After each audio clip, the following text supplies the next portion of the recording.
All right. Welcome back to the Run.down post-game show here on the Strickland YouTube channel. And if you're listening to this the day after, the Strickland Podcast Network. Knicks lose a heartbreaker in overtime to the Toronto Raptors at MSG on MLK Day, 123 to 121. Knicks had a 10-point lead in the fourth quarter, which then dwindled down to the point where Scotty Barnes was shooting free throws. He misses one. RJ comes down. Knicks down two. And RJ just yams it on Scotty Barnes, which should have been an and one, which probably would have won us the game at that point because there was 6/10 of a second left, and the Raptors did not even get a look up on the other end after that. But yeah, I mean, this was a great bounce back game from RJ. 32 points, 7 rebounds, 10 of 23 from the field, 2 of 9 from three, 10 of 11 from the free throw line. Big kudos to him for, hitting his free throws down the stretch in the fourth quarter and in overtime. That's something that's been a point of contention with him in the past of him being able to hit his free throws. You're now seeing that he's able to, hit them with regularity. So, kudos to him for a great game. But yeah, I mean, before we even get to anything else, I think we do have to start with the refs tonight. I mean, absolutely garbage officiating tonight, led by none other than Scott Foster, who is is the fact that an NBA ref is known by his full name for his reputation is kind of concerning within itself, for the league, or at least I would think so. But I mean, yeah, um, I mean, if you look at the first half, what they shot like what 22 free throws in the first half. Mhm. It was something insane. It's just like, how many times are we going to be on our own home court and get screwed over by the refs? And today it was like more egregious than like the past couple like really bad officiating games, because we had some really bad officiating games versus us. The last Toronto game in MSG, the Portland game where Jeremy Grant went crazy. Those are some examples of them, but those weren't as egregious as tonight. I think tonight it was really blatant how one-sided the calls were. I mean, their guys are absolutely hacking us, and then we go the other way, and we're playing our defense, and we're not allowed to play defense basically at certain points in the game, and it's just ridiculous. I mean, I don't understand what they expect us to do, but I mean, yeah. I I can think of like one egregious like I don't know. I'm not perfectly objective. I'm obviously super. I mean, the Knicks are my favorite team in all of sports, and yeah, they're probably the most emotional I get about sports. But I don't know. I try to be as objective as possible, and like that quickly foul that sent him to the line when he was fading away on OG. That's the only one I can think of where I was like, man, that's a bad call. Like we got one there. And the problem isn't that it's just a series of bad calls. Like, I don't know, maybe something is going on. I don't think there is. Like, the problem is that the Raptors sort of create a paradigm where it's almost two different sets of rules because their bet on one end, on the defensive end, is that basically the refs are limited in how many fouls they'll call. And so they're physical every second of every defensive possession, which, like, kudos to them for being able to keep up that energy. But they're basically fouling every possession of every game. And they're like, yeah, the refs are only going to call so many. And then on the other end, they're flailing and flopping and exaggerating contact every single time down. So it creates this game where it looks like, and it actually is, one team getting X called and another team not getting those things. A perfect example is the offensive rebounds. When the Raptors go for an offensive rebound, anytime somebody goes for a box out on them or tries to prevent them from getting an offensive rebound, they're jumping, screaming, and throwing their arms in the air. There were at least 3 different times in tonight's game where we were called for a foul because somebody was down low, went for an offensive rebound, just jumped and went like that.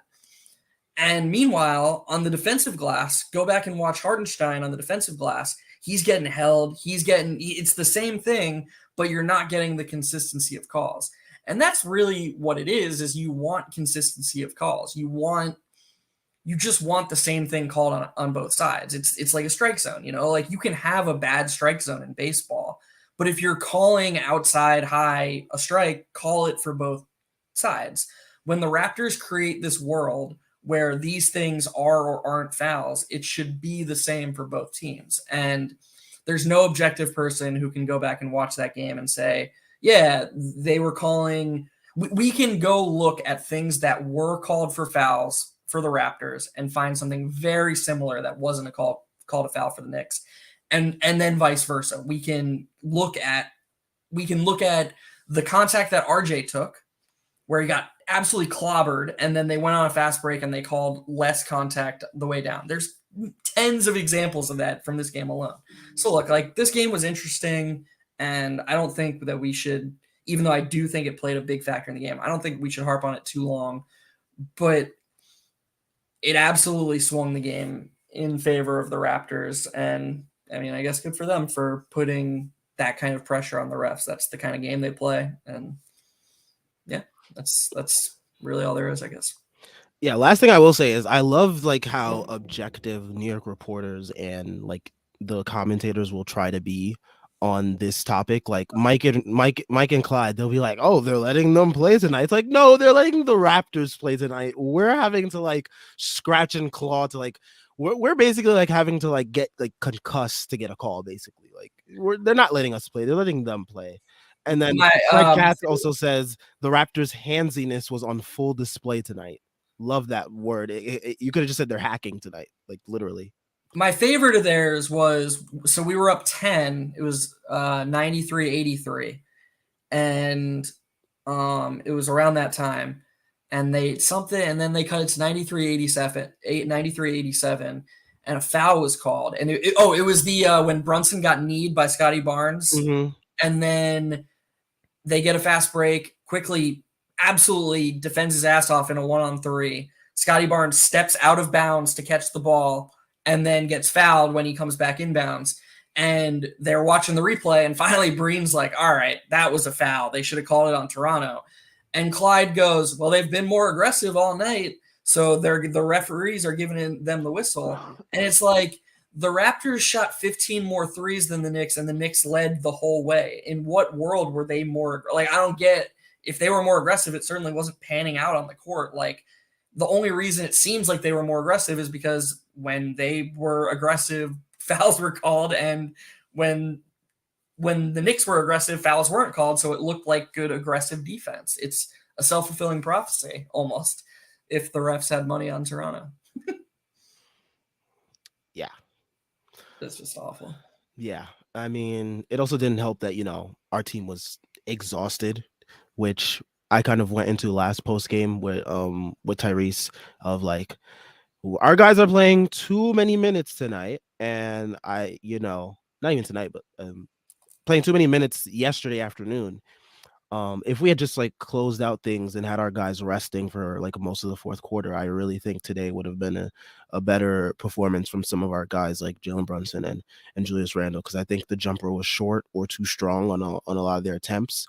Mainly because they're just tired, and those two specifically had to play 40 minutes yesterday because we couldn't close things out versus the Pistons B team. Like, that type of stuff, it has residual effects when you're not able to close out against a team that you should have blown out the other day.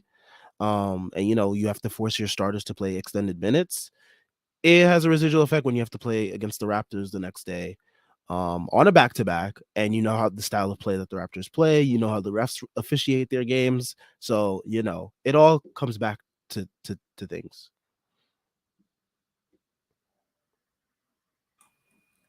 Yeah, I do agree that the minutes are getting out of hand. I don't know. It's hard to shake the ref part of this, but you have to. I don't know how much tired legs impacted Brunson. Like, I'm not pushing back. I agree with you that the minutes allocation is terrifying, but like, Brunson was strong on his last shot. And by the way, I do want to lead off with that actually about Brunson. There's two things I want to say about Brunson. One, because I've already seen multiple people who are like pretty reasonable Knicks influencers in general criticize Brunson's shot. Tyrese. Yeah, that's wrong. Like it's not even like debatable. It's objectively wrong. Like, okay, so let's say he had a lob. Like if you just run the math out, even if you think he's 100% to get a 2-pointer, which is ridiculous, by the way, we know he's not actually 100% to get a 2-pointer. The Knicks were small favorites, so let's ignore all outcomes where the Raptors win in the overtime period. The Knicks will be like 50 to 52% in double overtime. So choosing to go inside the arc and get a 2-pointer nets like a 52% EV. If you don't think Jalen Brunson shooting a wide open empty gym 3-pointer is at least 50%, you just don't understand how good these NBA players are at shooting, even in that moment. If you so they need to be 100% to make a 2-pointer for going inside the arc to be even a neutral decision.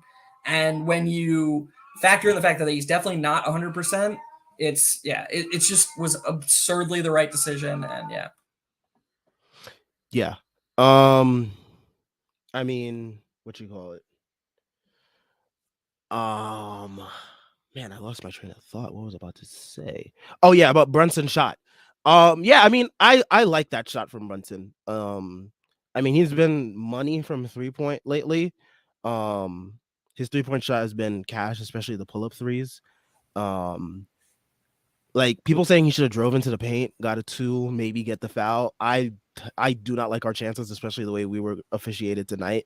There were tons of times where he got into the paint, he was getting bumped, he was getting hit, he didn't get calls. So I like our chances of trying to end the game on that shot because I don't want to go to double overtime with guys going into like 60 minutes being played.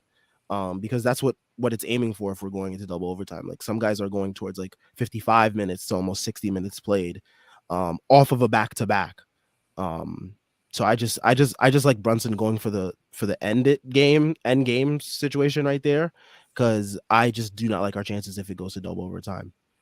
And these guys, like, it's totally reasonable for Brunson to just be like 60% to make that three. These guys are unbelievable shooters. Sorry about that, by the way. Somebody asked about it in the comments, so I have to address it. Yeah, we have a cat and he's blind, so Oh, sometimes he gets a little scared, but he's fine. oh wow. I do want to say, so that was defensive Brunson. The second thing I want to say about Brunson is he had 29 shots, 4 turnovers, and 2 assists. At some point, we're going to have to address the fact that the Knicks don't run an offense. Like, we know Brunson can pass, but smart teams like the Raptors are going to make our stagnance and our ISO heavy basketball seem even more absurd. Um, and tonight was a great example of it. I think Brunson has to look to create for others more. I think he can do a better job of that, but it's not 100% on Brunson because he's doing exactly what the offense asks of him. It's a read and react offense, and he's getting a screen, getting into the paint, and nobody is moving and nobody is helping off the shooters. So the only reaction he can make is to try to create for himself or reset the possession. That's it. He's doing what's asked for him. It's a vanilla. I don't care that we're top 10 in offensive rating. We're top 10 in offensive rating because we have talented basketball players. Anybody can say, oh yeah, read and react, guys. Like, we're going to set a single high screen and do your best with it. That's not coaching. Trying to be like, oh, well, we've got a top 10 offensive rating, so the coaching is working. No, it's not the coaching. It's we have talented offensive players and we're getting literally the bare minimum out of them. I don't fucking care what anybody says. This is not maximizing our offensive potential. There's no movement, there's no of ball or players. There's nothing happening. It's just Brunson and Randall both carrying insanely high usages and being very impressive doing it. But if we want to actually hit the ceiling of this team, there has to be more creativity of the offense, or good teams are going to keep stifling this team over and over again. And we're just going to keep blowing leads like this because eventually it'll come back to bite you in games like this. And it did tonight, and it's just going to keep happening. Yeah, I mean, this week probably won't be the week where we see this team really get tested, where we see how that philosophy pans out, where, because I definitely am of the belief that, against better teams, this will not work. We have next week, we play the Cavs, we play the Celtics, we play the Nets. That's going to be a real You test. really play all 3 of them? Yeah. Shit. Yeah, we play the Cavs on a Tuesday, next Tuesday on the 24th. On Thursday, we play the Celtics, and on Saturday we play the Nets. Yeah. So it's going to be a rough end of end of January month, and it's really going to test this team's offense and defense, how it stacks up against others. Because I mean, you put up all these teams' numbers on a list like the last couple weeks. Like, yeah, we stack up with them, but like, how does it look on the court when we stack up with them? Because games aren't played on paper; they're played on court. And Right. you know, I mean, maybe against the Nets we'll have a better chance because without KD, Kyrie's been Right. pretty bad, and like their offense hasn't been really good. So maybe that game we finally get a win over the Nets in the middle era. But against the Celtics and the Cavs, even without, I know the Celtics are without Jalen Brown, they'll still be a pretty good, they're still a pretty damn good team. I mean, Jason Tatum dropped 51 today. Um, but yeah, I mean, it's really going to test this team's offense and defense versus like good teams who have good defenses that are going to be, ready for what the Knicks have, and what the Knicks have is barely anything. Yeah. Yeah. You're 100% right. Speaking of things you were 100% right about, what a surprise that RJ Barrett is given some touches in clutch situations He comes through. and actual things happen on the basketball court. Not only was it him or was it Randall who set up the Grimes three that just back rim? Was it? It might have been Randall, but I think it was Randall off of the offensive board. Yeah, yeah. I don't know, But then RJ got the offensive board and then put and it made the back free up throws. Yeah, and yeah, made made the the free free throws. throws. Yeah, it just seems like it can't just be Brunson and Randall trading ISOs against mismatches in those moments. And I'm not saying like, oh, have RJ hunt the mismatches. No, I'm just saying like run some weave action, run some pistol action, do something. Like just try to get other people involved because like we were just alluding to, eventually teams are going to take away your option A. They just are. And we saw in 2020 2021 the Knicks weren't able to take a punch because they didn't have a backup plan. So part of the regular season is building confidence in multiple looks because eventually you're going to have to take a punch, and how you react to that, what you have as a plan B is everything in those moments. And the Knicks don't have a plan B right now. In fact, they've never had a plan B under Tom Thibodeau. It's always been do plan A better. And like we saw it tonight, like the Knicks went down 6 in overtime.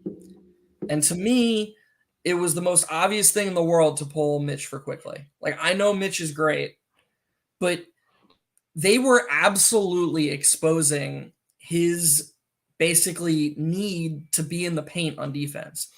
Because Scotty Barnes, who had no interest in shooting ever, like ever, he was basically being Draymond Green in the, which by the way, how the fuck do people still fall for Draymond Green in the post? Like, just if he's gonna score, make Draymond Green score 30 points. Stop letting Klay Thompson and Steph Curry shoot all these threes off of Draymond Green in the post. It's the same. It's the same thing with Scotty Barnes. Like, if he's gonna shoot fadeaway 10-footers over RJ Barrett, and we lose that way, it's a fine way to lose. But he created 2 different wide open corner threes for OG and Obi. And one where where Randall just absolutely overhelped and doubled for I don't know what reason. Right. Because of our desire to send doubles to guys who don't, when help is not necessary at all. Because Tibbs has this obsession with protecting the paint. But sometimes it's not the correct decision to protect the paint. In today's league, for the same reason that Brunson shooting that pull-up 3 was absolutely the correct decision, sometimes you need to just stay at home and make sure they don't shoot 3 because guys are really, really good shooters. Wow. Walker Kessler has a 2020 game.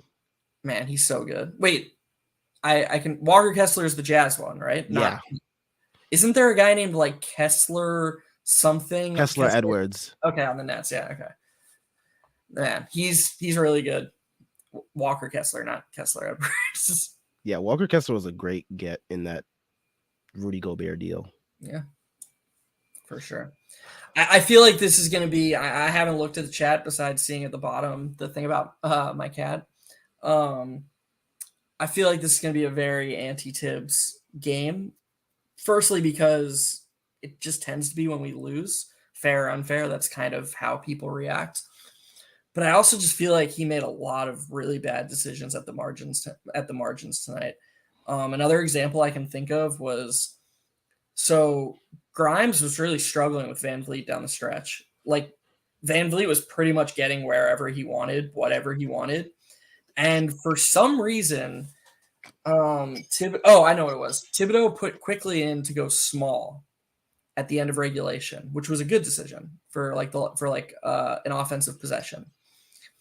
Quickly obviously immediately makes an impact because that's what Quickly does. And he's the one who gets fouled. Thibodeau wanted Mitch back in. I assume he was going to come back in for Quickly. But because Quickly was at the line, he couldn't pull Quickly, obviously. So he pulls Grimes instead. Very weird to me. I don't know why he didn't just pull RJ because Grimes and Quickly are clearly their two best defenders, but whatever. So Quickly is forced to guard Van Vliet. Go back, anybody watching this, go back and watch those two possessions. Not only does Van Vliet not do anything, he can't even get the ball because Quickly is hounding him so much and just guarding him perfectly on those two possessions. And then Thibodeau went back to Grimes, to close the game. He went back to Grimes on Van Vliet and had Quickly hide on Gary, not hide, but had him guard Gary Trent in the corner. And Van Vliet just got another wide open three. It was very strange to me. I didn't understand why he did that. I understood why he went with Grimes and Quickly on the court. There was enough evidence to me that Quickly was guarding Van Vliet better than Grimes, and I'm not sure why Thibodeau did that. Yeah, it's very bizarre. It's bizarre that he didn't even go like small in general to match up with the Raptors because I think this was the perfect opportunity to go small with Brunson, Grimes, Quickly, RJ, and Randall, and just switch everything. That would have been way better because also it leaves Mitch not having to scramble and run out to guys like OG and Anunoby who are going to take advantage of him coming at them, and it's easy drive by, manipulates the defense, and then we're scrambling now instead of having five at least five competent to semi-competent defenders out there that would be able to switch, and there wouldn't be as much scrambling, I think. Yeah, I agree. I definitely should have gone small more. And then maybe he'll learn from it. Yeah, maybe. I mean, if Hartenstein keeps playing this way, it's not gonna matter. I mean, I guess he might go to. I guess Hartenstein wasn't that bad tonight. Yeah, he hasn't been that bad recently, which has been a decent surprise. You know who else we should probably talk about is Obi. I really liked Obi's minutes tonight. That baseline jumper was brutal. And I know the bar is not very high right now for Obi, but I thought he battled on the defensive glass. There was one rebound in particular he got where he really, really fought for it. It was a contested rebound. I mean, he can only do so much offensively, but I thought he looked more like himself than he has in recent memory.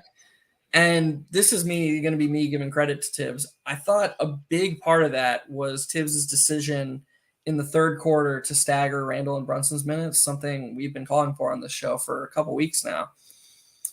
He pulled. I mean, obviously part of that is just not trusting Deuce right now, but it should still be that Brunson and Randall don't play all their minutes together. They don't need to do that.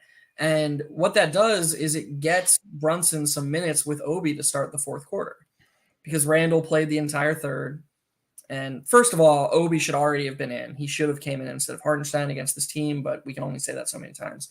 But when Brunson, Quickly, and Obi start the fourth quarter together, now Obi's life is a little bit easier, and it's not as easy to guard the Knicks as it is when Deuce, Hartenstein, and Obi are all on the court, and it's just RJ and Quickly basically playing 2-on-5. Having Brunson out there with him makes a big deal, and it's going to help Obi get his feet into the game more, in my opinion. Yeah. I also thought his minutes were pretty good today. He usually plays well against the Raptors anyways. I mean, that was one sticking point with me. I think our first match against them, people were asking in the comments, would Obi, because I think that was one of the first games like where Obi was like injured, and people were asking would Obi have made a difference versus the Raptors tonight. And I was like, well, yeah, I think so because if you just pull up Obi's game log versus the Raptors, over his career, he's averaged. I mean, I had a post up, but like on Twitter, but yeah, he's averaged pretty good numbers against them all the time. Are the numbers skewed though? I mean, I'm not pushing back again, but are No, the no, they definitely are skewed because of the that the last last game of game. last season? Yeah, but I mean, even then, I mean, he had like a 19-10 game versus them, early last season. Um, and there was another game where he had like pretty good numbers versus them. So he's always played them like pretty well. Um, yeah, if I can find it, actually, it was on StatMuse. I had pulled it up. StatMuse. Um, Obi Toppin versus Raptors. So yeah, I mean, yeah, if you look at his last couple games, so yeah, that 42-point game it definitely does skew things, but he had a 19-6 game, 19-6 game versus them. He had a 19-10 game versus them. The 42 definitely does bring up his average, but he is averaging 14.6 points per game. Nice. In 7 games versus the Raptors. So All right, should we get to some yeah. comments? Or you Yes. have to do the read, huh? Yeah. Let me find it. It should be changed now because wild card weekend is over and the Giants survived. Woo! One the only good thing to come from today's game was I had Van Vliet over 4.5 rebounds. That was my sharp of the day, and Mm. he got his fifth rebound in overtime. So we will take it. I I guess.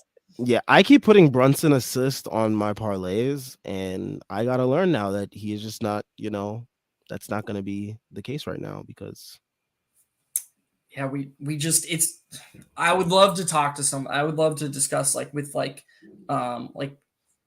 God, I sound like an asshole here. I don't mean this as a slight to you. I mean like Benji or someone who like played college basketball or something. Mhm. Maybe you did. I don't know. You don't talk about it, but No, definitely did not. Definitely um, did not. I would love to hear him just like dissect the Knicks offense, and like just Mm, talk about it from like a legit X's and O's standpoint. Just like there's got to be a middle ground here. There's got to be a way that we can like even if Tibbs wants it to be a certain way, there has to be some form of off-ball movement that the Knicks can have. Like we've seen it under Thibodeau before. We've seen the ball. We've seen guys move off the ball. We've seen Obi make those baseline cuts. We see Quickly and Grimes relocate sometimes. Like there has to be something more we can do. It's very frustrating. definitely. All right, NBA fans, the NBA action is just getting started, and so are the incredible offers at DraftKings Sportsbook, an official sports betting partner of the NBA. New customers can make any $5 NBA pregame moneyline bet and get $200 in free bets if your team wins. Check this out. Everyone can earn up to a 100% boost with DraftKings stepped up same game parlays. Go to the DraftKings Sportsbook app, place a same game parlay, and combine multiple bets like which team will win, total rebounds, total points scored, and more. With payouts bigger than ever, DraftKings Sportsbook is where I go to bet on the NBA. Download the DraftKings Sportsbook app now and use promo code TBPN. Make any $5 bet this week and get $200 in free bets if your team wins. Only at DraftKings Sportsbook with promo code TBPN. Minimum age and eligibility restrictions apply. See show notes or show description for details. All right. Let's get into some comments. All right. Let's pull these up. Chris Bernard says, I love JB, but I'd rather have Desenga Diop at the free throw line than him in the clutch. Man gets in his own head instead of just shooting. Yeah, that was a brutal miss. That was a brutal miss. Thankfully, we did end up going to overtime, but we did lose. But yeah, that was a brutal miss. Um, he's back to like missing free throws after like what he made like what 34 straight before that Pistons game. So yeah, I mean, hopefully, he can get back into his groove of, making free throws again. That will definitely help. Randall also missed a key free throw down the stretch. It was just real brutal free throw shooting today. Once again. It would have been nice if Brunson had a little bit more rhythm at the free throw line, instead of having only shot 2 free throws the entire game. Yeah, that would It's have helped almost them too. like, Siakam and Van Vliet, they were combined like 5 for 20 from the field to start the game. And it's almost like when you get to shoot free shots, in the rhythm of the game, it helps you. And that might sound shocking to some, but it's like how RJ, got fouled a couple times to start the second half. Oh, would you look at that? He went from 1 for 9 to finish the game 10 for 23. It's crazy how that works. Yeah. I have to say, the Diop bit is taken a little bit far. I think we'd rather have Brunson shooting free throws than Diop. I appreciate the sentiment, Chris, but That is a callback though. Desenga Jop. That is hey a man, name. I'm pretty sure he started a finals game. I think. Wow. I think he started for that Mavericks team. Wow. In 2006? Yeah, in 2006. Wow. Oh man. Ace Bouchard says Brunson just didn't have it tonight. Let the refs get to him. Um Yeah. yeah, pretty much. I mean, Brunson has been someone that's consistently gotten I would like to say at least 7 free throws a night, probably consistently this year, or at least close to it. So tonight was one of those weird games where he just didn't get free throws, even though he was getting hacked and whacked in the paint. There was a lot of drives where he was getting a ton of contact, and he was just looking back at the ref like, what's going on? Like, it was just a really bad game officiating wise, and it got into the heads of guys, and it ruined some guys' rhythm tonight too. Yeah, I mean, Van Vliet got free throws for elbowing Brunson in the face, Y- and then After we challenged it too, right, that's and insane to Brunson's me. just getting killed down. Like it's whatever. I mean, it's what you can do. Thank God we don't have to play this. We only have to play this team one more time. Ugh, I hope it's like, oh, it's on my birthday. Jesus. I'm not gonna be on post game that night, by the way. I just want to let you know. But yeah, I'm not gonna post game that night. But damn, will you play them on my birthday? Oh, what a birthday treat to watch prison ball in a bar somewhere. Man, that's such a good name for it. It really is prison ball. It is like they're just like beating us up and we're not like able to do anything about it. Literally.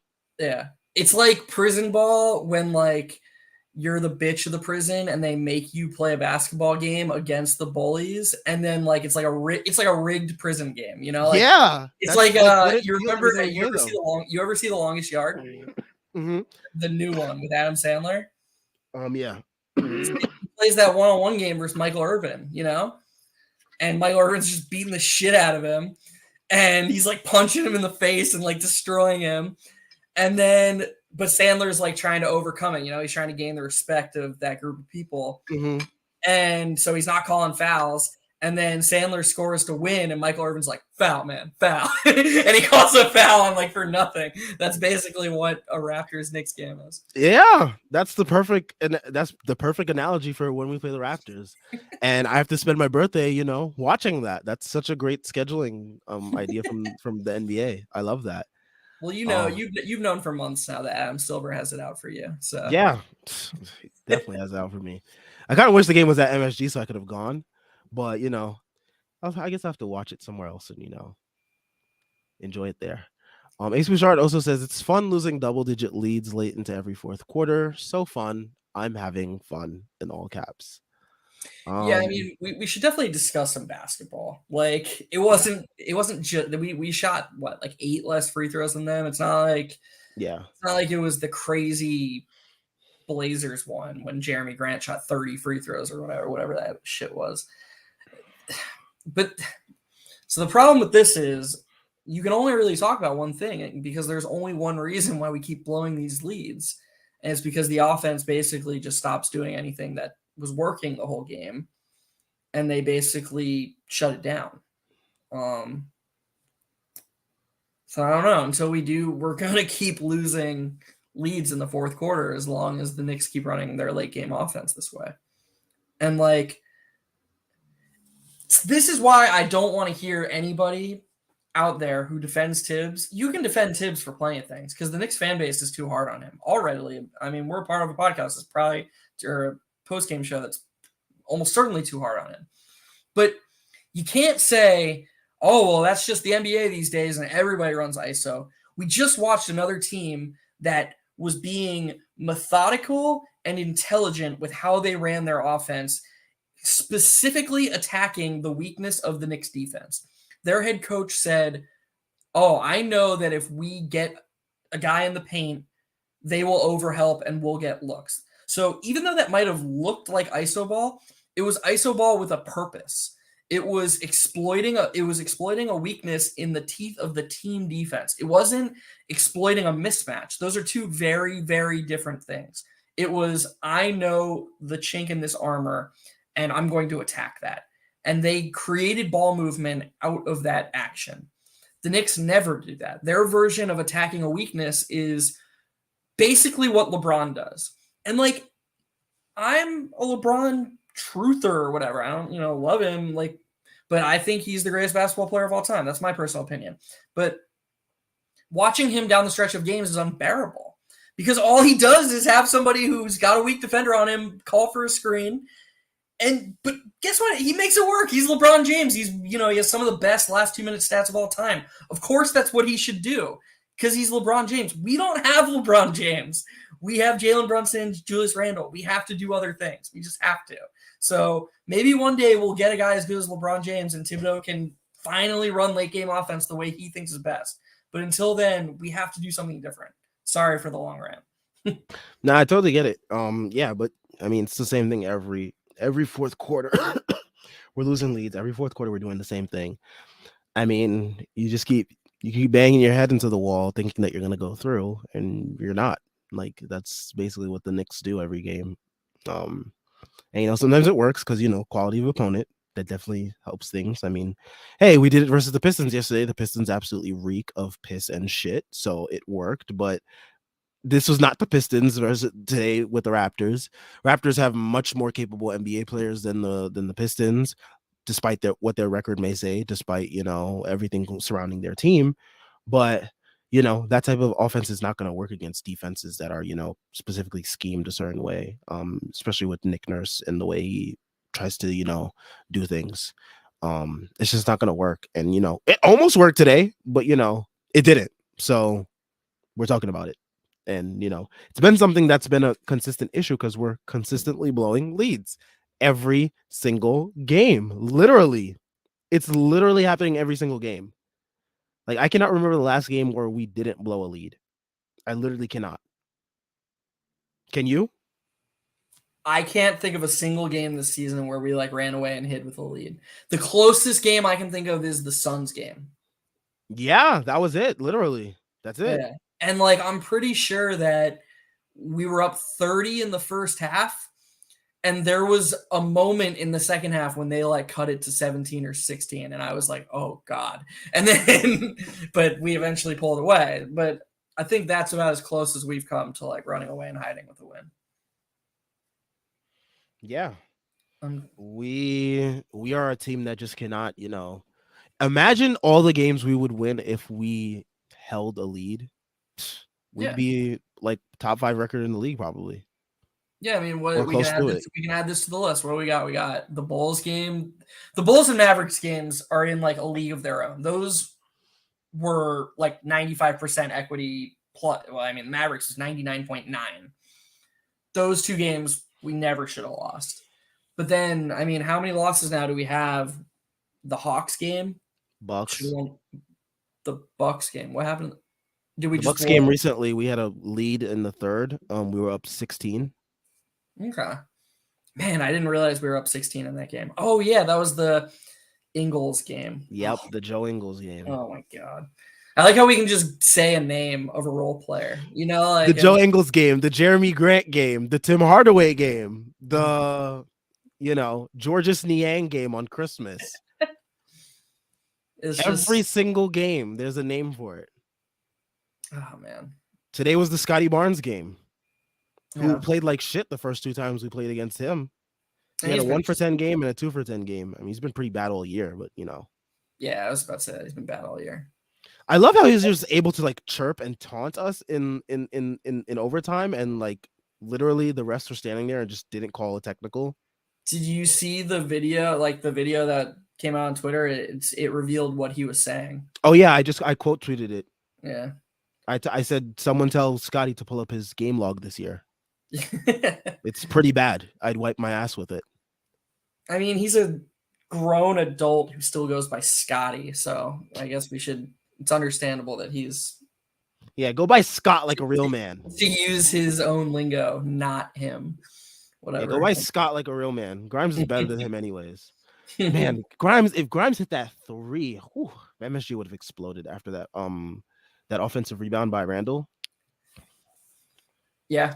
You know what's like makes me sick as like a Knicks fan is I actually, after how awful that whole experience was of blowing the lead and then feeling like we were out of it, and then the RJ dunk, which was amazing, which somehow we haven't like have underrated so far in this, but that was amazing by RJ. Yeah, that was a great dunk. I mean, Yeah, he probably got fouled too. he Honestly, definitely did. I mean, he was getting um, held on his shoulder. I mean that's another example. They gave Siakam the and one in overtime to go up 6 on the same dunk, like same contact. But Randall had another dunk where he dunked on someone, and that should have been an and one as yep, well. exactly. But through that whole thing, I was sure that Brunson 3 was going in. Oh, for sure. I was so confident.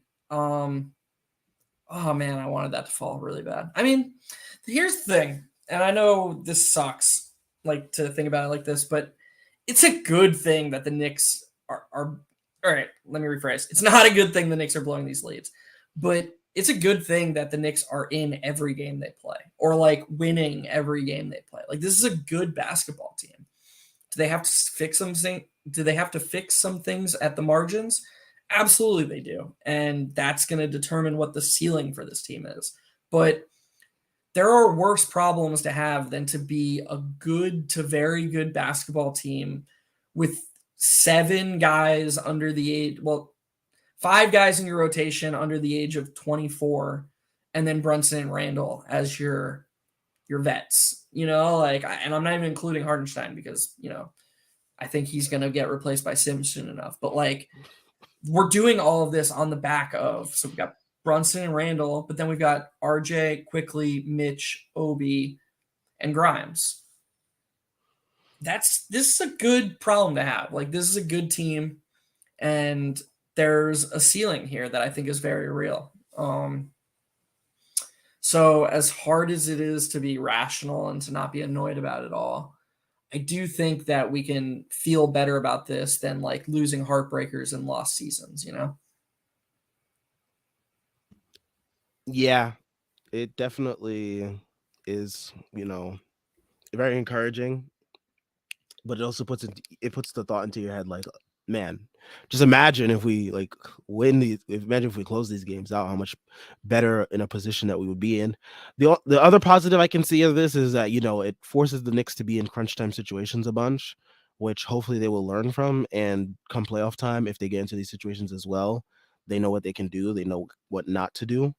And hopefully they can start relying on other people more. I mean, like I said earlier in the season, RJ Barrett in crunch time, he is probably the Knicks' most reliable option, even more reliable than Jalen Brunson, because Jalen Brunson has the little free throw thing that he has at the end of the games.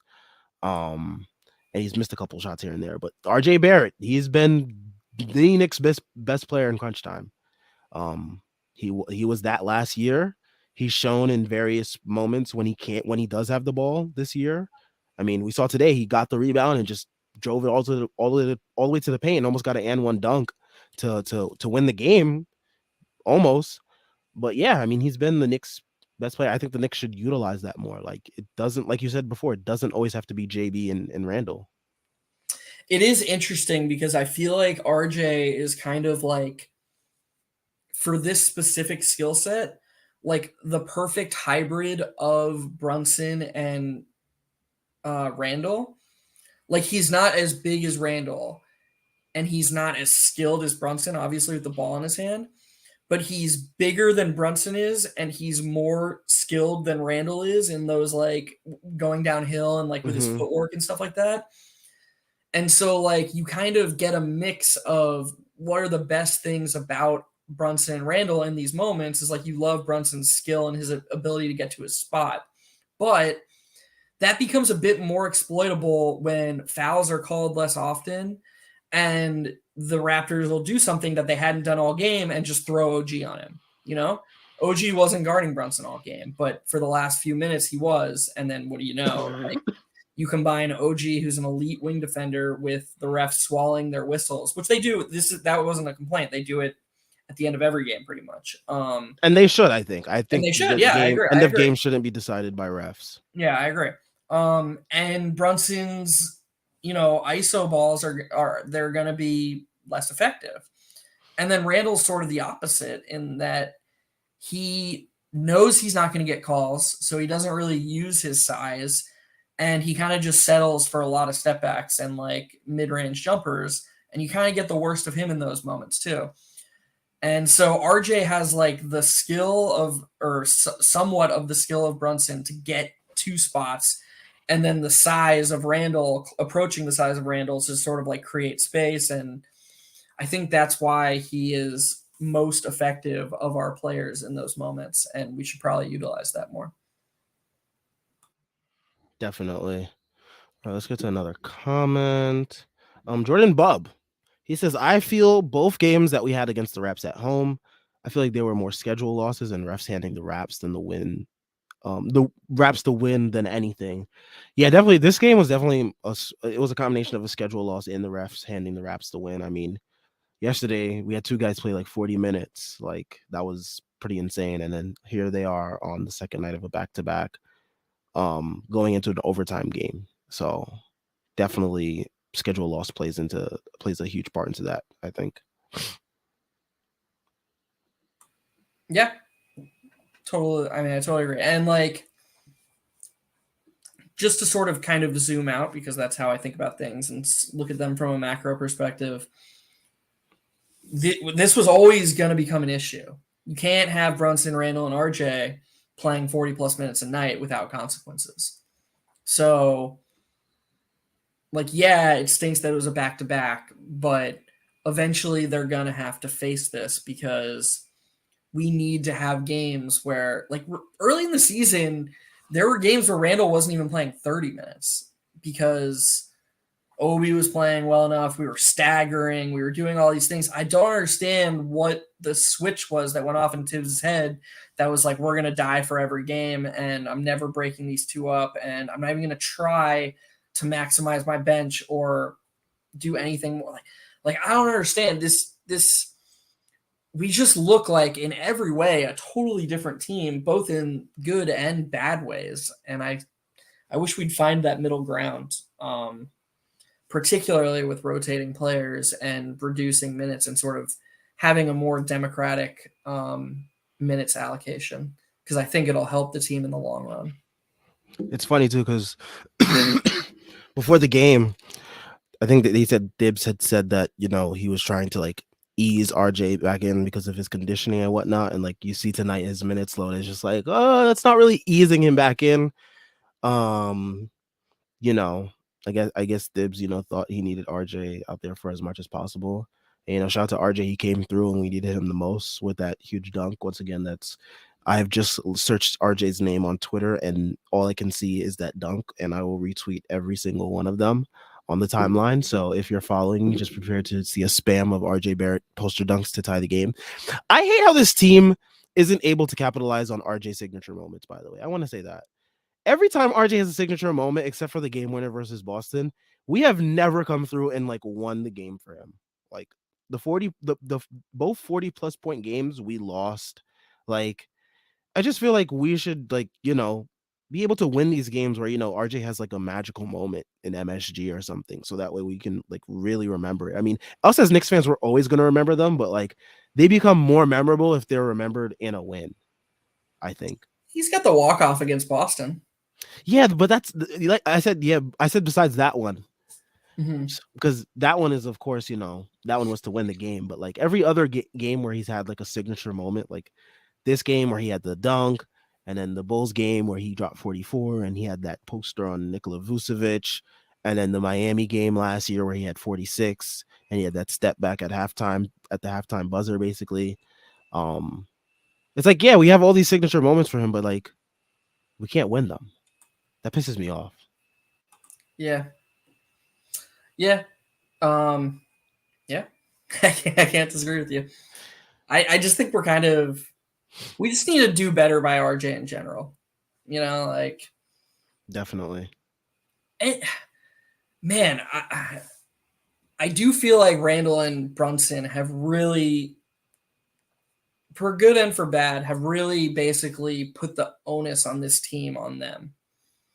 Because there was a play late in the game when Brunson drove. It was the one when he attempted that layup and it went over the backboard and he was sure he got fouled.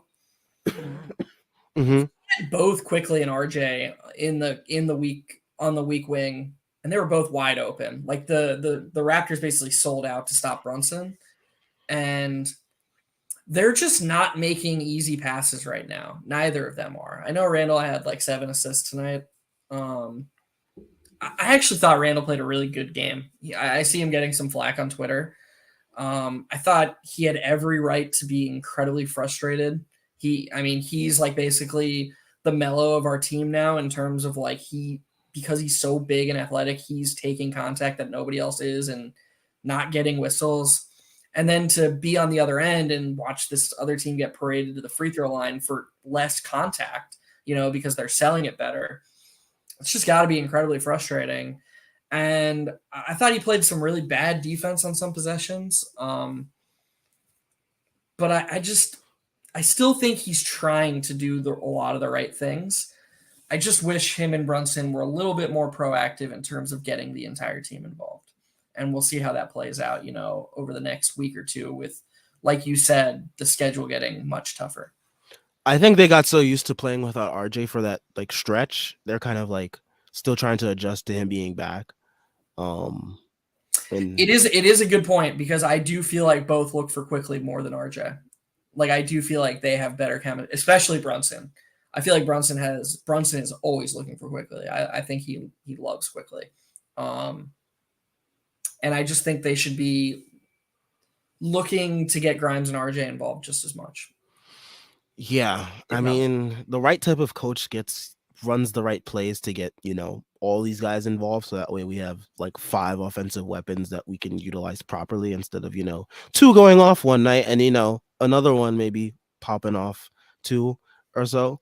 But like, Correct. we're never able to like maximize all 5 of our 5 best offensive players on a night to night basis, which I think we should do a better job of doing. Yeah. Totally. Um, let's get to some more comments. JL earlier was saying Brunson isn't really a good lob passer either. In terms of I guess like finding Mitch there. Also, it's like Precious Achua was on him. It wasn't like he had like Fred Van Vliet on him down low down there. It's like Precious Achua is pretty big. So like he throws that lob and like say Precious Achua like tips it out.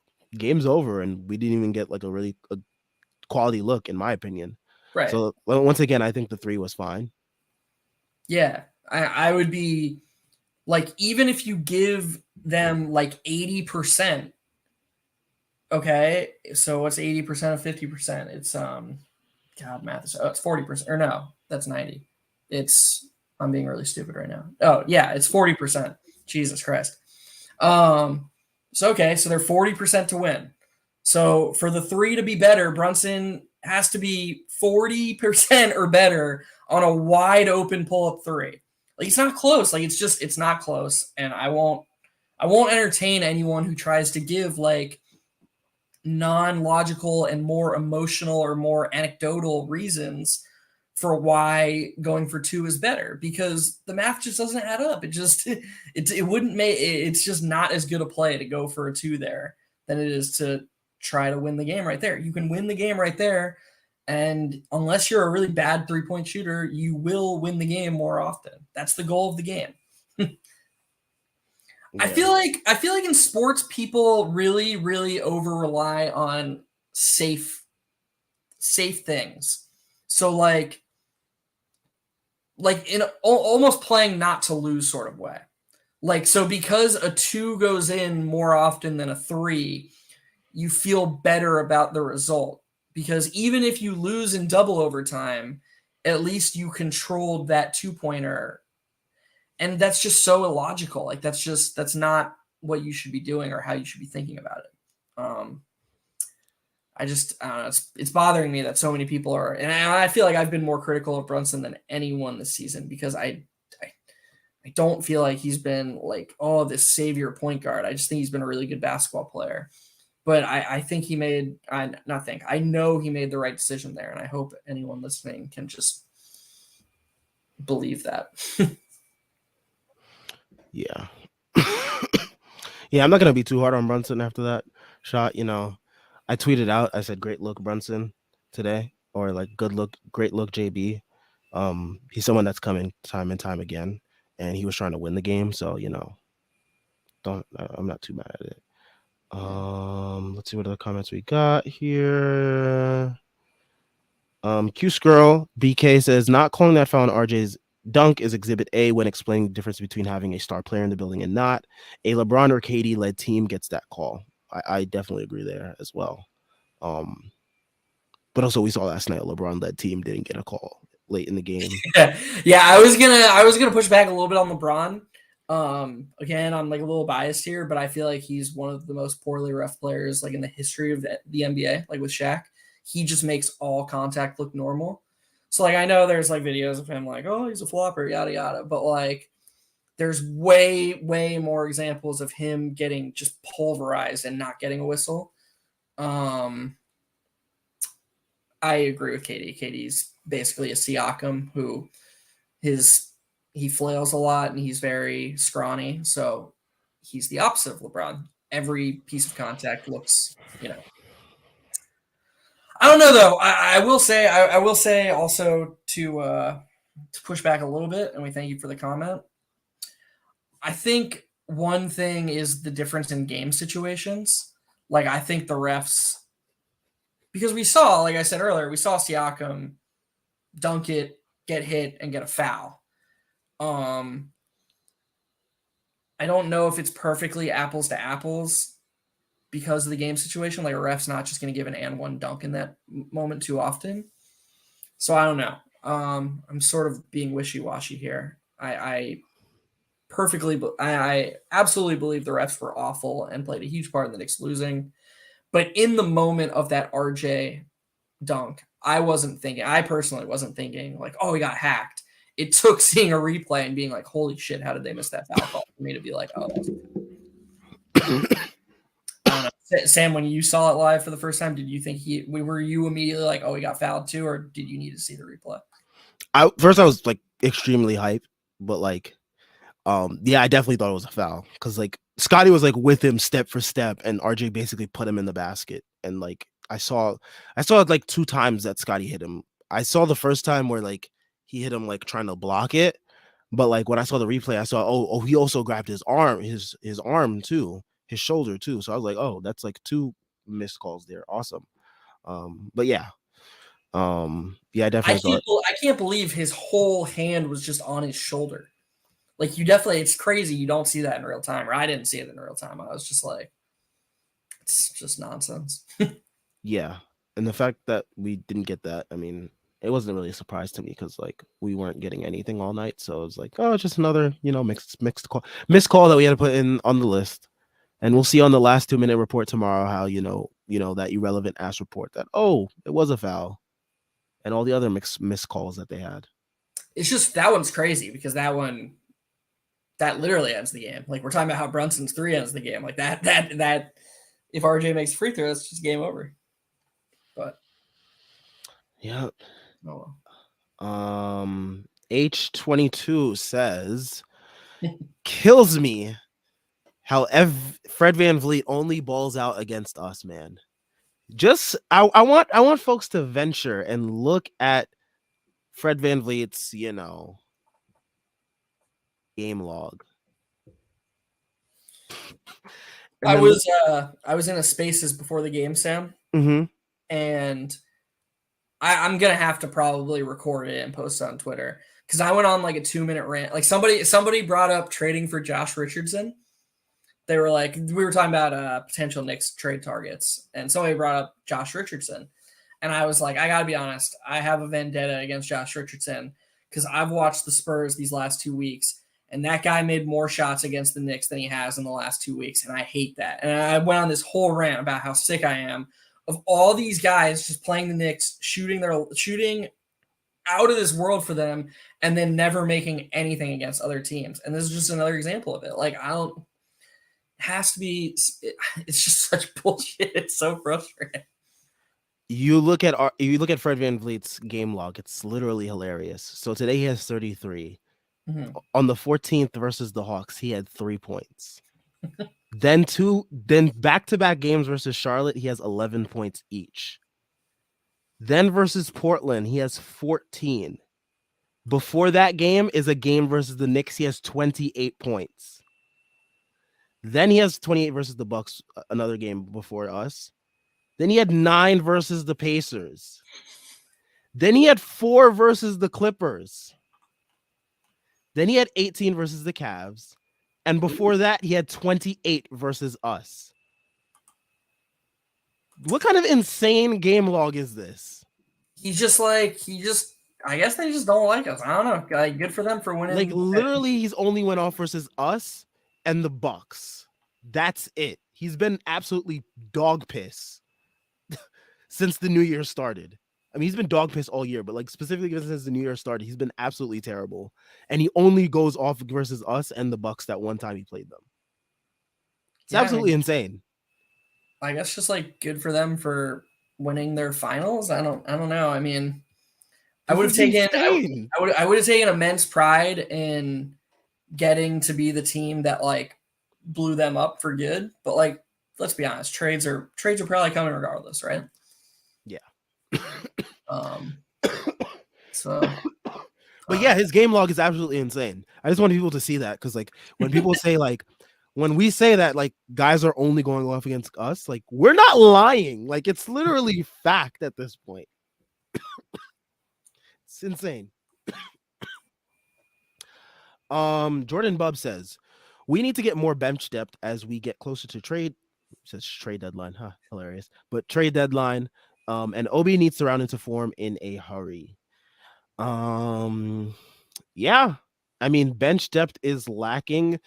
Bench depth was actually a strength of ours these last couple years, so it's very odd to see this flip flop.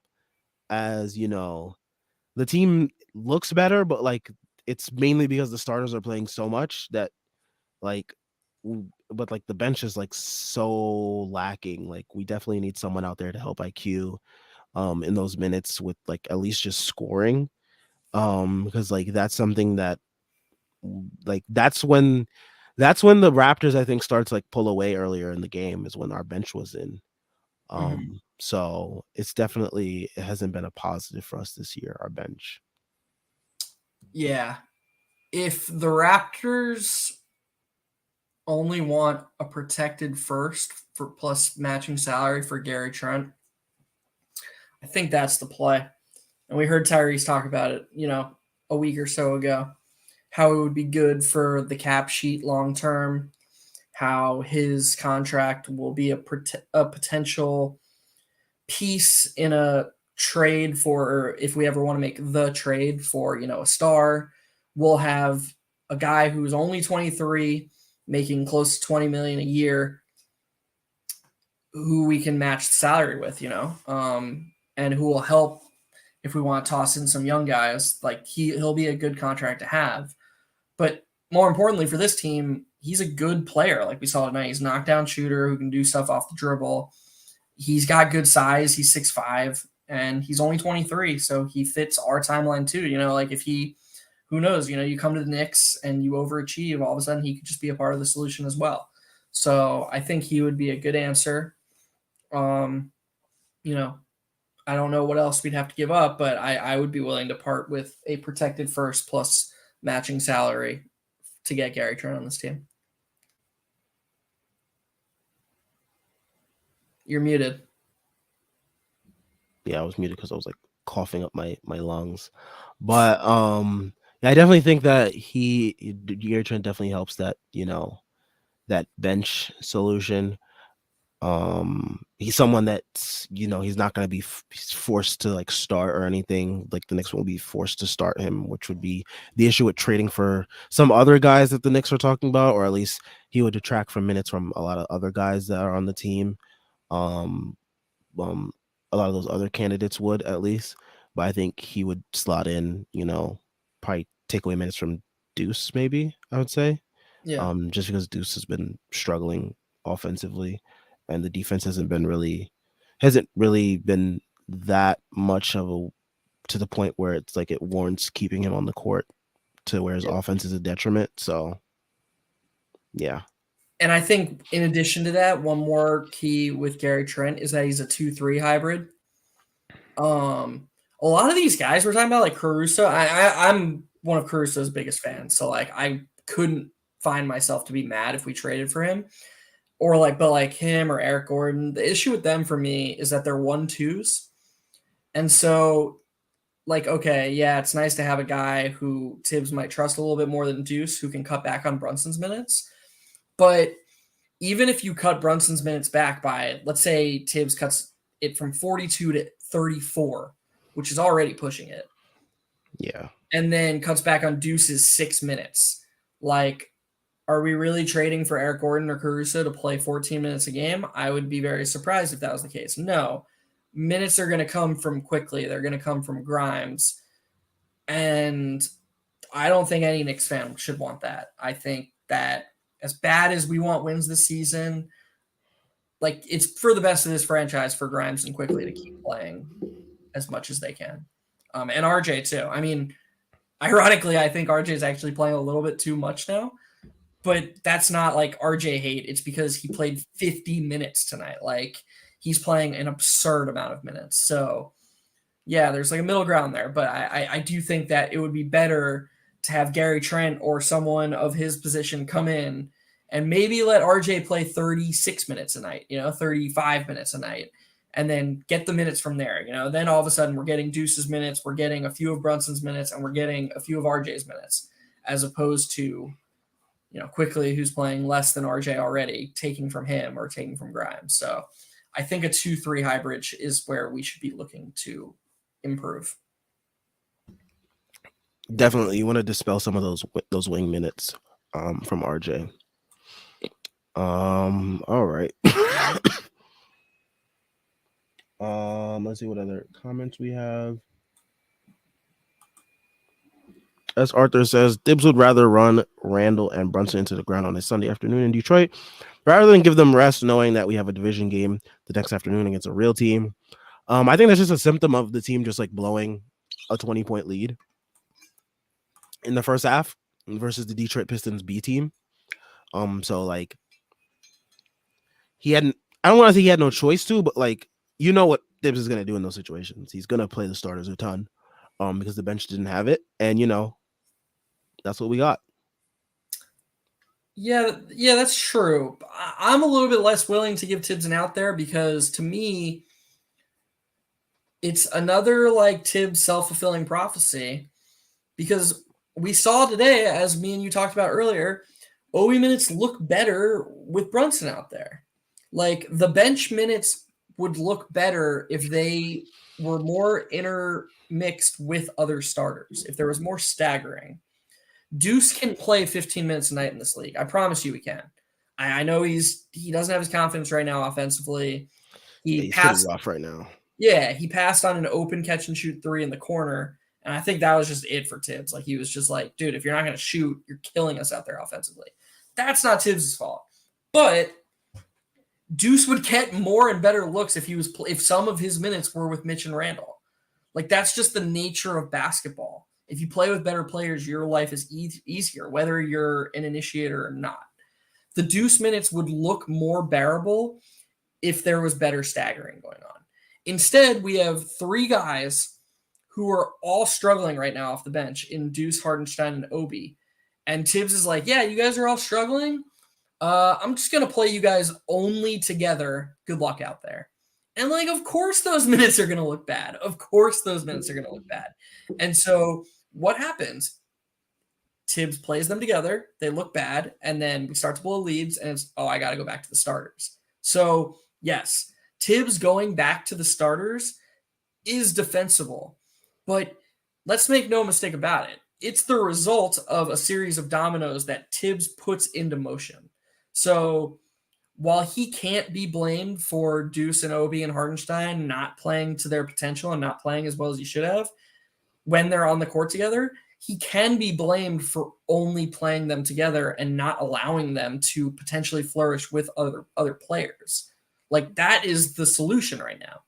The solution isn't, oh, well, I'll just wait for a trade and for better players, or, oh, I'll just run our starters into the ground. The solution is to find other potential answers. That's what every other coach in the league would do, except for Nick Nurse, apparently, who's basically just Canadian Tibbs. I don't even know if he's Canadian, but he coaches in Toronto, so he's basically Canadian to me. Yeah, I mean, there's got to be a greater. The team is too good to not have greater lineup variance. Yeah, I totally agree with what you're saying. Yep. And we just have so many lineup. Like, it's starting to feel like the end of last season when we talked about all the meat on the bone and the potential lineups that we could be running that we're just not running, like, and Deuce and Obi can be a part of those lineups. Like, those are things that could happen. It doesn't have to just be some combination of these 6 guys forever, because it's not going to work. Yeah, it basically feels like a 6-man rotation, especially when it gets to crunch time. It's like, all right, swap out Grimes for IQ or swap out IQ for RJ. And it's just like, all right, we're rolling from here. Or maybe like Hartenstein for Mitch, depending on like the foul situation or whatever. But like, yeah, it's basically like a 6-man rotation once it gets to the fourth quarter. Yep, for sure. JL says we haven't lost a game by double digits since December 3rd, which I guess is good because it shows that we are competitive, but it's also painful as to lose all these close games. Definitely is. You're just hoping that the team learns from it. So far they haven't, because they keep doing the same shit over and over and over again. But you're hoping that something, whether in the coaching, whatever it may be, you're just hoping that they, something sticks with this team and, they're able to, change things. And yeah, win I these mean, games. you'd hope eventually a comfort builds. And I think it is. But at the same time, it has to be human nature. Like, if you're Jalen Brunson going to the free throw line or Julius Randle going to the free throw line, how is a small part of you not thinking like, oh boy, here we go again? I don't like if they're able to block that out of their heads, good for them, because I know that every time they go to the free throw line, I'm thinking it. So like, and every fan donning orange and blue is thinking, here we go again. Right, and they have to actually shoot the shots and do the stuff. Like, I know they are not almost certainly, they're definitely mentally tougher than all of us. That's how they got to the place they got to. But at the same time, they're still human. So I mean, it can really only go one of two ways. Either they build scar tissue and they get better, or they get worse because the ghosts and the skeletons in the closet keep building. Yeah. All right, let's see what other comments we have going on.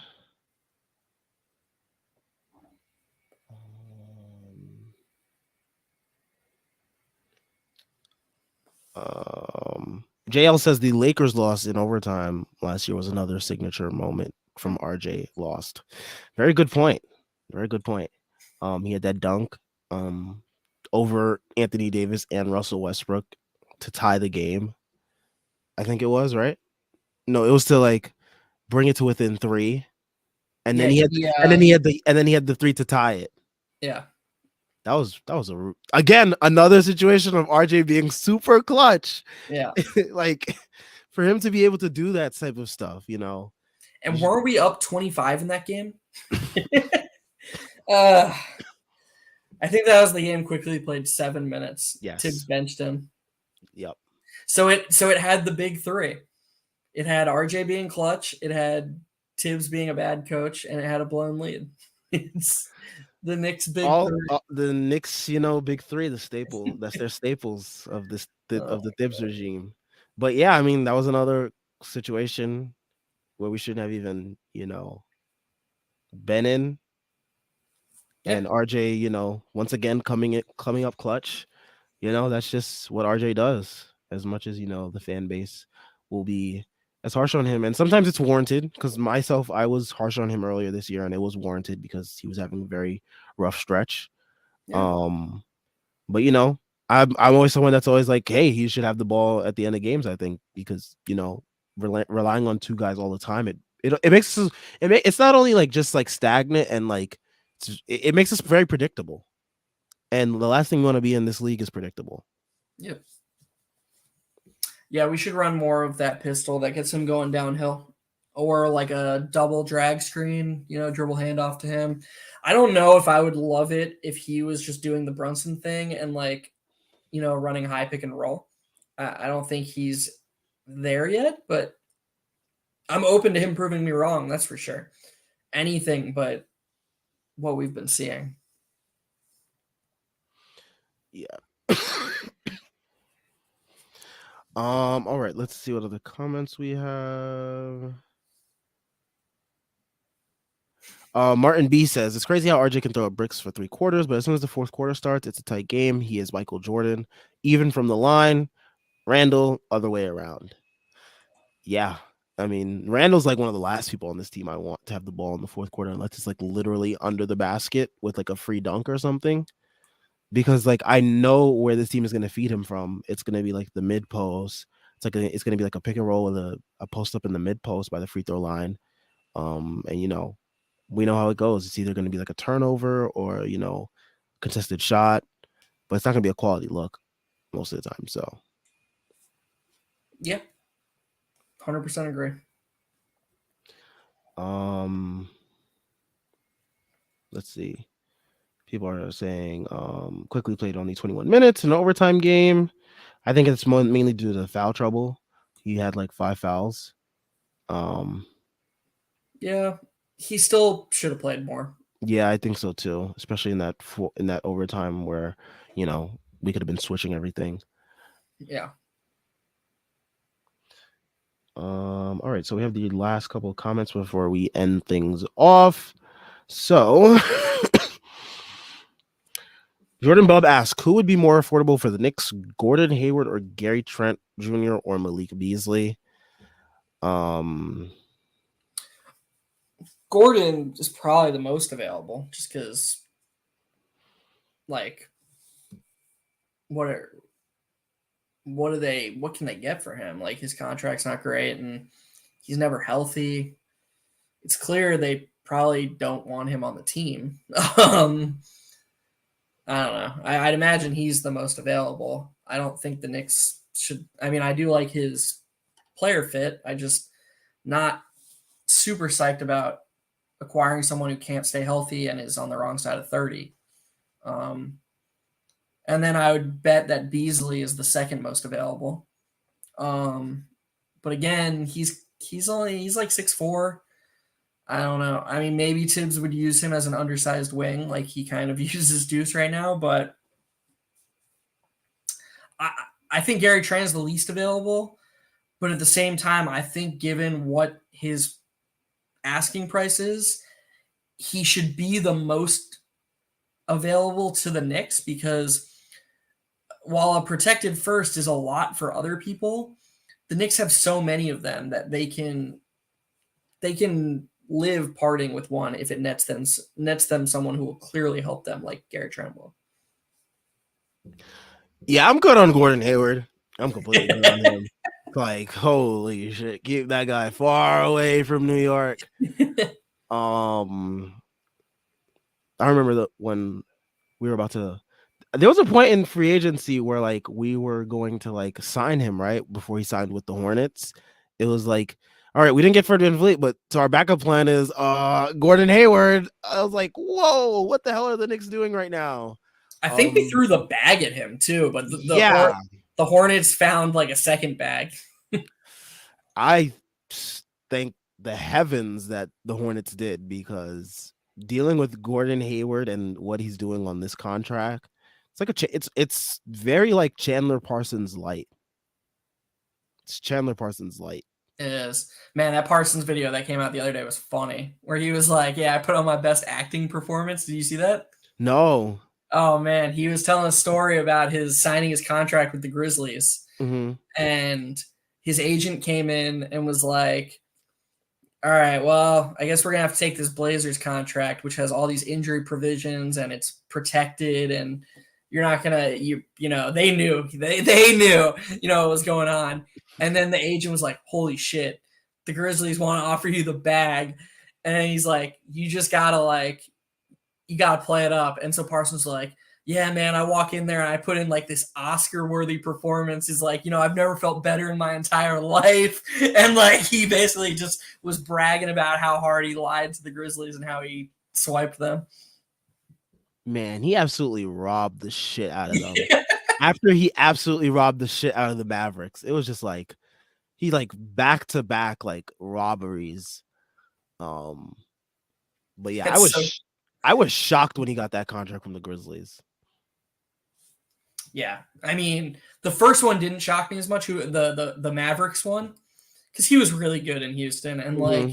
and that he I mean, just because it didn't work out well, we shouldn't pretend Parsons wasn't like an ideal role player at that time. He could shoot, he Yeah. could defend. This was back when 3-and-D was like a real thing because defenses weren't as good. So like literally like you just needed to space. You didn't really need to be able to do much off the dribble.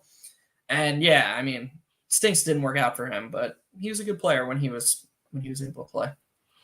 Yeah, but yeah, I mean, Gordon Hayward reminds me of him on this situation in the Hornets, so I'm totally good off him. Malik Beasley, he's very much like a streaky guy. Um, I've checked out his game logs a couple times because you never know when you want to bet on someone on the Jazz, just in case Lowry's out or Clarkson's out. So I'm always looking for stuff like that. But yeah, I Bro, think. you might need some help, man. If you're sweating game logs. But yeah, I mean, Gary Trent, he's like someone that's he's more available. Availability is the best ability. I think one thing that the Knicks have, always been at least good with is having players like consistently available. I think the one time that we've had real injury concerns is this year with the stretch that with Jalen Brunson, Obi, and RJ being out. And then that stretch where like everyone caught COVID on the team. But other than that, this team's been relatively healthy. They've all been relatively available. So yeah, I mean, I would go for Gary Trent because I think he's someone that fits the bill of what this team needs and what this team like looks for in players too. So yeah. Yeah, I agree. Next game is Wednesday versus the Wizards. We are still in MSG. Hopefully, we can win a home game. I mean, it's crazy how these games make you feel because I'm terrified about this game now. I am too. Like the Wizards have good players. They can't deny the Wizards have good players. Kyle Kuzma is a good player. Stapp's revenge game. Like we know Corey Kispert's going to come in and he's hitting at least 4 threes. That guy, that guy is going to nail some threes. I'm sure Beal. Like what did you always say early in the season? Like playing at MSG is like the perfect healing potion. I'm sure Beal will just be healthy for the first time in months. Like I'm terrified about this game, and it's like almost a must win. If we lose 2 in a row, and then what do we have? We have at Atlanta, at Toronto to close the week, right? Mm-hmm. And then we It's have not Cleveland, it's not Celtics, crazy to Nets. think. It's not crazy to think about going 0-4 this week if we don't take care of business against Washington, in my opinion. I mean, I like our chances at Atlanta just because like we play better on the road, and like Atlanta's been a team that's like really been fluctuating throughout the year. So I do Yeah. like our chances in that game. But at Toronto on my birthday, I just like I have such a bad feeling, man. Knicks on my birthday, man. It's never a good thing. It's never a good thing. I didn't mean to say that I would bet on the Knicks going 0-4 for what it's worth. I'm just No, saying that, no, but like there's a good chance. I definitely feel you there. There's definitely a good chance that they do. and like that's how losses like this make you feel. Like it makes you feel like the world is falling apart, and it's like, all right, we're still 25-20. Like they'll still be close to 50% to win both the at Atlanta and at Toronto game. Like, it's okay, the sky isn't falling, but right now it certainly feels like the But it's sky is also falling. the way that they lose too. Yep. The way that they lose the games too that makes you feel that way. And yeah, the Wizards, like Bradley Beal says he's out on the injury report now, but that can definitely change because we've seen injury reports change last minute versus the Knicks all the time in the most wonderful of ways. So yeah, I mean Bradley Beal could end up being healthy, could end up, coming out and shooting the lights out in MSG. Kristaps revenge game, like you said, Kuzma, they got guys like Rui that can go off too, off the bench. Kispert, I mean, the names go on and on. You know, who knows if they decide to play Will Barton? He decides to have like a good game where like he gets his shooting back and hits like 4 threes. Like all these things can happen. It's like it's always stuff that only happens versus the Knicks too. So Yep. But yeah, I mean, I think this is where we'll end for today. Sam, do you mind if I say one more thing? Yeah, go ahead. And by the way, Sam doesn't know I'm saying this, so don't mind him if he has a crazy response. Last night my grandfather passed away. Oh wow. He lived a really good long life. My mom, who's his daughter, was with him, and he was with her sister and yada yada. I was thinking about him today, and he had season tickets to the Knicks in the 60s and the 70s and the early 70s, back when the Knicks won their last 2 championships. He had Beano Cook's season tickets, who, a lot of younger people might not recognize that name, but he was a pretty famous sports reporter way back when. And he liked to talk about it a lot. And whenever I would bring up the NBA now, whenever we would talk about, me doing this or just my love of the Knicks, he would always talk about how much better the basketball was back in the 60s and the 70s. And I would always get really mad. Like, I would always, because just objectively, that's stupid. Like, it's just stupid to say. Like, the basketball wasn't better back then. And I would always be, I don't want to say off-putting because I'm never rude to someone I love, but it was just always like that sort of like curt, like, I'm not going to have this conversation. I'm not going to even address this conversation, like that's how I am. And that's how I, deal with stuff like that. And, when my mom called me last night and told me about it, I couldn't help thinking that I just wish I could have one more of those conversations, even if it was for him to hear, even if it was for me to hear something that I didn't think was true or didn't think was right, so I guess I just wanted to leave with a message, especially on this day. I'm not going to compare my grandfather to Martin Luther King Jr., but it is, on a day when somebody else who was lost and went too quickly, even if, sometimes the people you love frustrate you, just don't let that get in the way of enjoying your time with them and telling them you love them, because someday it ends for all of us and those days stink. So thanks to everyone who watches and contributes. Thanks to you, Sam, for doing this with me. I really enjoy talking about this team. So just wanted to say that. Definitely. Condolences to you and your family, Jeff, by the way. Thank you. We will be back on Wednesday night after the Wizards game. Hopefully the Knicks don't give us a heart attack, but they will, because literally every single game now I'm just like, when I'm literally waiting for the moment to strike for when this team will fold, literally. And now I have to start paying attention to the other team's money line to when we go up big, because I'm gonna start putting some money down so that way I don't, I'm not gonna lose money anymore. Watching this team, I'm gonna gain some benefit. Like, if the Knicks are gonna make me stressed, I'm gonna gain something out of it one way or another. So yeah, we'll be back after the Wizards game. Shout out to everyone pulling up. Shout out to everyone that left a comment. Definitely leave a like and subscribe. We're on our way to 1K subs, so all that you do will help us out with the YouTube algorithm. We have everything Strickland related linked in the description. We have links to the site, Patreon, merch, and Twitter. All great ways to support us. We are also on Instagram at thestrict.land. Another great way to support us, follow us, get your Strickland fix if that's what you are on.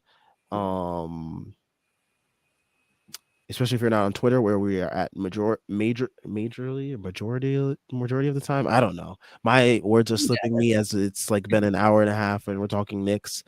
But yeah, we'll be out. We'll be back on Wednesday after the Wizards game at MSG. See you guys there. Enjoy your Tuesday.